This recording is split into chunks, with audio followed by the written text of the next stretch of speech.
Patricia Gras. Welcome to Passion Time. I'm here with Sara Speer Selber, and she has done many things. She headed one time the AIDS Foundation Houston, the Diana G Foundation, and now she is the owner of the project.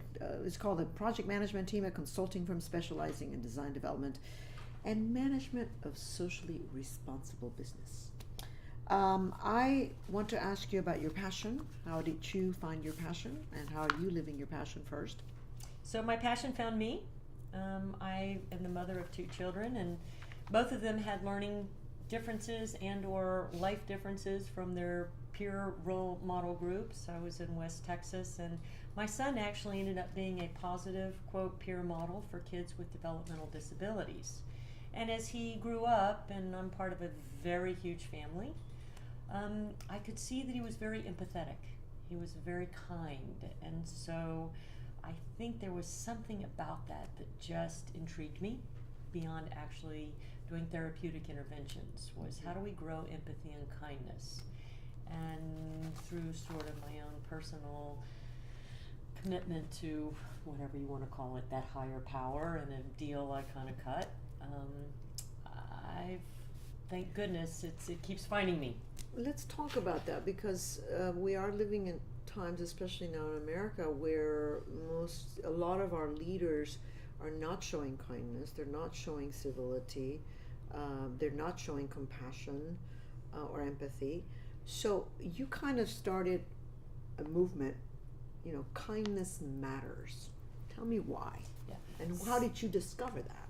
So I consider myself always on a learning journey. And it's really only through the people that I come in contact with and this deep-rooted passion to find everyone's gifts that I was keenly aware of how we have this all backwards.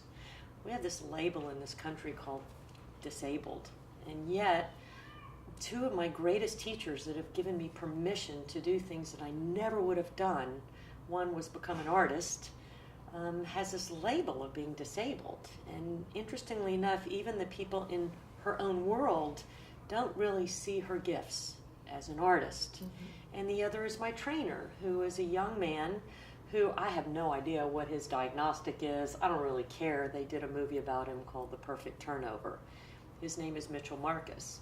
And Mitchell, every single day, somehow speaks to me, either through Facebook or a meme that he posts, at that exact moment when I need a kind voice.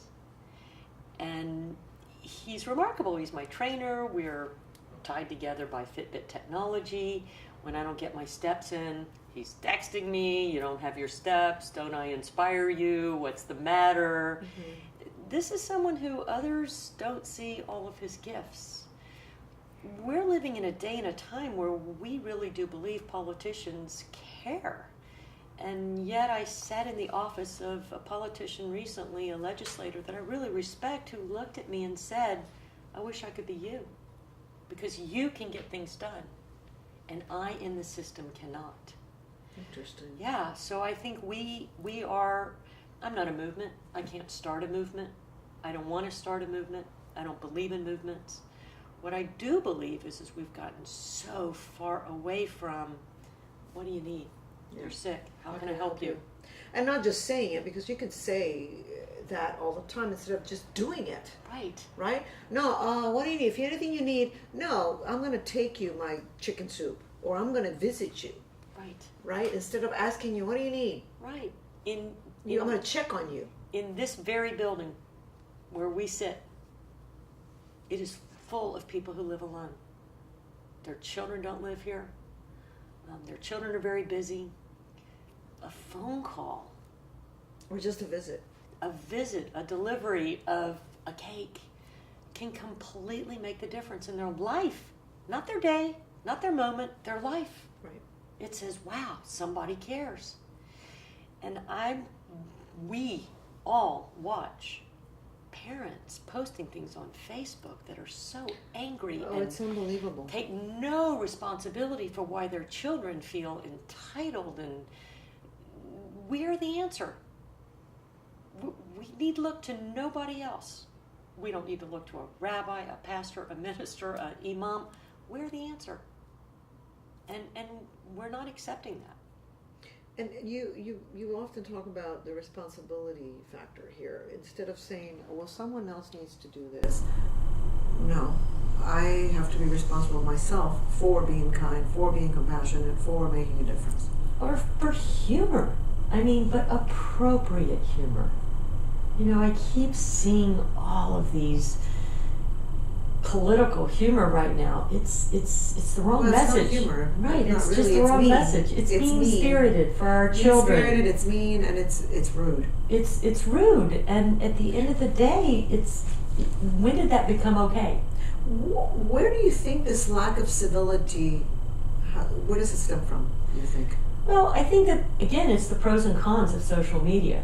I mean, there's some real good to be had in social media. You can build entire movements to educate people about genetically modified organisms or where there are resources. So, you know, making a difference can be as simple as someone messaging and saying, hey, I need a doctor for blah, blah. Right. And So here, just, call this yes, person. And exactly. Or somebody emailed me today, I know someone who needs a kidney transplant, they're low income, what can I do? I can.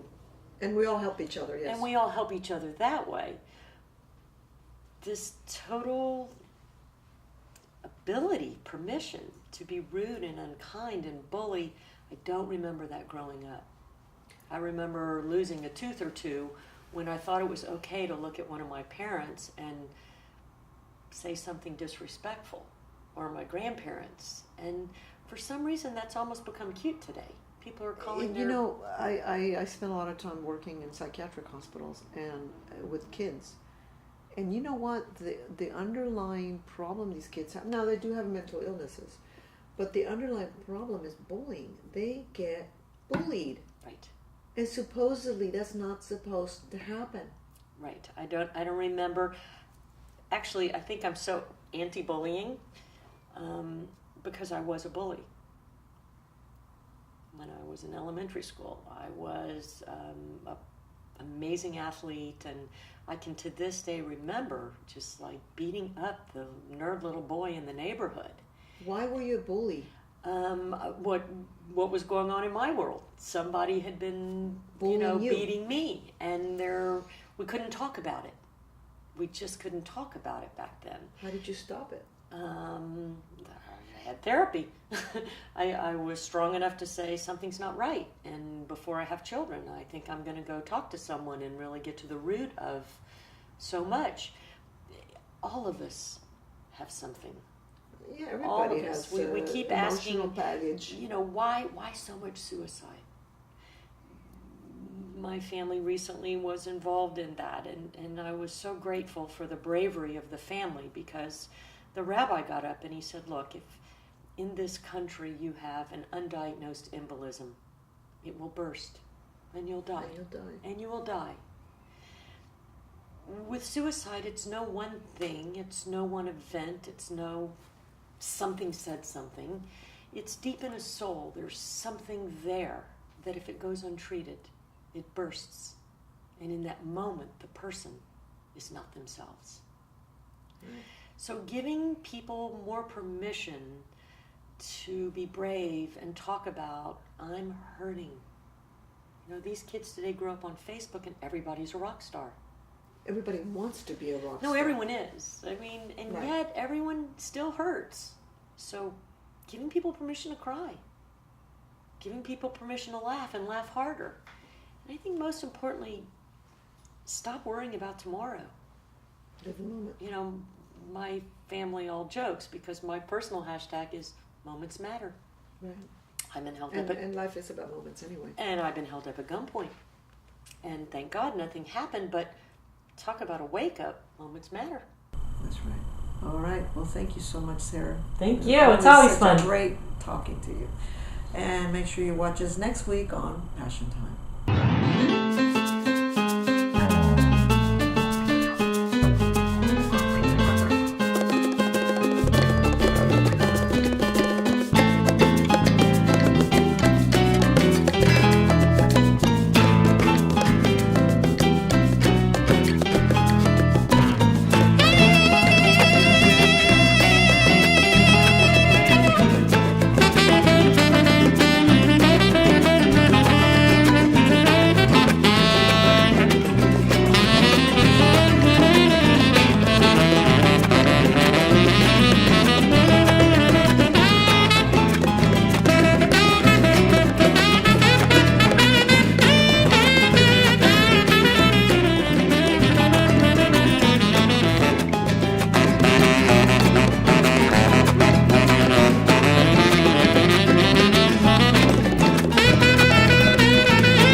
sé que tú puedes, que tú eres capaz.